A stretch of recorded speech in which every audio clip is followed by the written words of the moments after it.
अस्सलाम वालेकुम viewers, welcome to info for youth. आज की वीडियो लेटेस्ट गवर्नमेंट जॉब के अनाउंसमेंट के बारे में है। Shaheed Mohtarma Benazir Bhutto institute of trauma में नई नौकरियां अनाउंस कर दी गई हैं। हेल्थ डिपार्टमेंट की ये जॉब्स हैं।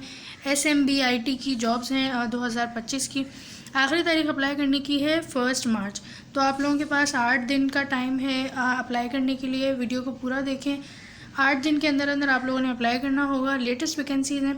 और अगर आप लोग इसी तरह रोज़ाना की बुनियाद पर पूरे पाकिस्तान की जॉब्स के बारे में जानना चाहते हैं तो मेरे चैनल इन्फो फॉर यूथ को सब्सक्राइब करें, बेल आइकन को लाजमी दबाएं ताकि आप लोग रोज़ाना की बुनियाद पर पूरे पाकिस्तान की जॉब से बाखबर रह सकें।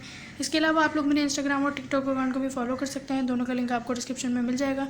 इन्हें फॉलो कर लें ताकि आप लोगों को रोज़ाना की जॉब्स अपडेट इंस्टा और टिकटॉक पर भी मिल सकें। ये लेटेस्ट एडवर्टाइजमेंट जो है वो अनाउंस किया गया है सिंध हेल्थ डिपार्टमेंट की तरफ से। शहीद Mohtarma Benazir Bhutto institute of trauma की तरफ से कल ही लेटेस्ट वैकेंसीज अनाउंस की गई हैं। आप लोग देख सकते हैं इनका ऑफिशियल एडवर्टाइजमेंट। SMBIT असामियाँ खाली हैं। कराची के तहत trauma and surgical emergency centre Larkana के लिए कॉन्ट्रैक्ट की बुनियाद पर मुख्तलिफ असामी पर तकर्री के लिए मौजूद क्वालिफाइड उम्मीदवारों से दरख्वास्तें मतलूब हैं। सबसे पहले जो है वो कंसल्टेंट एनेस्थीसिस्ट की असामी है, जिसके लिए FCPS एनेस्थीसिया अगर आपके पास है, या फिर हामिल कारआमद जो है वो आपके पास PMDC से डिग्री आपके रजिस्टर है, पोस्ट क्वालिफिकेशन आपने की हुई है तो आप लोग अप्लाई कर सकते हैं। तैनाती का मकाम जो है वो लाड़काना है। इसके अलावा आप लोग इसमें पूरे सिंध से अप्लाई कर सकते हैं। मर्द व ख़वातीन दोनों हैं। कंसल्टेंट रेडियोलॉजिस्ट की असामी है। FCPS अगर आपने रेडियोलॉजी में किया हुआ है तो आप लोग अप्लाई कर सकते हैं। पूरा सिंध है। कंसल्टेंट की है इंटेंसिव केयर की। इसमें भी आप लोगों के पास जो है वो आपकी डिग्री PMDC से रजिस्टर्ड हो और FCPS अगर आपने किया हुआ है और पोस्ट क्वालिफिकेशन की हुई है तो भी आप लोग अप्लाई कर सकते हैं। स्पेशल एनेस्थीसिस्ट की है, जिसके लिए MCPS या DA अगर आप लोगों ने एनेस्थीसिया में किया है तो आप लोग अप्लाई कर सकते हैं। MCPS रेडियोलॉजी की है। किसी भी मारूफ अस्पताल में अगर आपने पोस्ट क्वालिफिकेशन का तजर्बा हामिल है, आप तजर्बा किया हुआ है तो भी अप्लाई किया जा सकता है।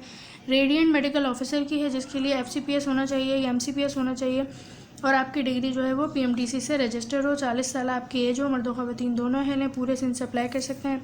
Senior medical officer ICU anaesthesia की है। ICU एनेस्थीसिया के लिए अगर आपके पास MBBS है और आपने उसके साथ हाउस जॉब भी की हुई है, एनेस्थीसिया का 2 बरस का आपके पास तजर्बा भी है तो भी अप्लाई किया जा सकता है। 45 साल आपकी एज है और मर्द व ख़वातीन दोनों हैं इस जॉब के लिए। इसके बाद सीनियर मेडिकल ऑफिसर की है, जिसके लिए अगर आपके पास MBBS तालीम है और किसी मारूफ अस्पताल में आपने रेडियोलॉजी अल्ट्रासाउंड का 2 साल तजर्बा किया हुआ है तो आप लोग अप्लाई कर सकते हैं। ये फ्रेश जो MBBS जिन्होंने किया है उनके लिए है और आपके पास अल्ट्रासाउंड वगैरह का तजर्बा भी है तो आप लोग रेडियोलॉजी में सीनियर मेडिकल ऑफिसर के तौर पर अप्लाई कर सकते हैं पूरे सिंध से। इसके बाद मेडिकल ऑफिसर की है। मेडिकल ऑफिसर के लिए भी अगर आपके पास MBBS है और आपने जो है वो हाउस जॉब की हुई है, इसके अलावा जो तजर्बे के हामिल उम्मीदवार हैं उन्हें तरजीह दी जाएगी। अगर तजर्बा नहीं है तो भी आप लोग अप्लाई कर सकते हैं। 35 साल आपकी एज होनी चाहिए। सिंध भर से अप्लाई किया जा सकता है। इसके अलावा सोनोलॉजिस्ट की असामी है। सोनोलॉजिस्ट के लिए MBBS तालीम हो और अल्ट्रासाउंड में आपके पास DMA हो और आपके पास जो है वो काम करने का तजर्बा हो। इसके बाद मेडिकल ऑफिसर ICU एनेस्थीसिया की है। इसके लिए भी MBBS तालीम चाहिए। रेडिएंट मेडिकल ऑफिसर रेडियोलॉजी की है। इसके लिए भी MBBS चाहिए। FCPS होना चाहिए। पूरे सिंध से अप्लाई किया जा सकता है। 40 साल एज है। फार्मासिस्ट की असामी है, जिसके लिए PharmD होना चाहिए। किसी भी मारूफ अस्पताल में आपके पास 1 साल का तजर्बा हो। पूरा सिंध अप्लाई कर सकता है।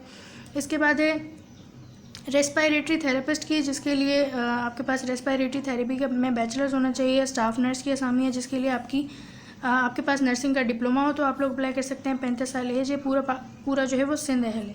स्टाफ नर्स ICU है, जिसके लिए ICU में अगर आपके पास स्टाफ नर्स का तजर्बा है तो आप लोग अप्लाई कर सकते हैं। एनेस्थीसिया टेक्नीशियन की है, जिसके लिए डिप्लोमा होना चाहिए एनेस्थीसिया टेक्नीशियन का सिंध मेडिकल फैकल्टी से। इसके बाद ICU टेक्नीशियन की है, जिसके लिए डिप्लोमा होना चाहिए ICU टेक्नीशियन का सिंध मेडिकल फैकल्टी से। फिजियोथेरेपिस्ट की है, जिसके लिए DPT आपके पास होना चाहिए और 1 साल की आपने हाउस जॉब की हुई हो। पूरे सिंध से आप लोग अप्लाई कर सकते हैं। अप्लाई करने की आखिरी तारीख है 1 मार्च। यहाँ पर आप लोग देख सकते हैं। और उम्मीदवार अप्लाई करेंगे www.smbbit.gov.pk। ये इनकी ऑफिशियल वेबसाइट है। इसके थ्रू आप लोगों ने अप्लाई करना है। 1 मार्च तक आप लोग अप्लाई कर सकते हैं। कुछ नहीं समझ आता तो इनकी वेबसाइट से मालूम कर सकते हैं। आई होप कि आप लोगों को वीडियो समझ आई होगी। चैनल को सब्सक्राइब करें रोजाना की बुनियाद पर जॉब्स के बारे में जानने के लिए। अल्लाह हाफिज़।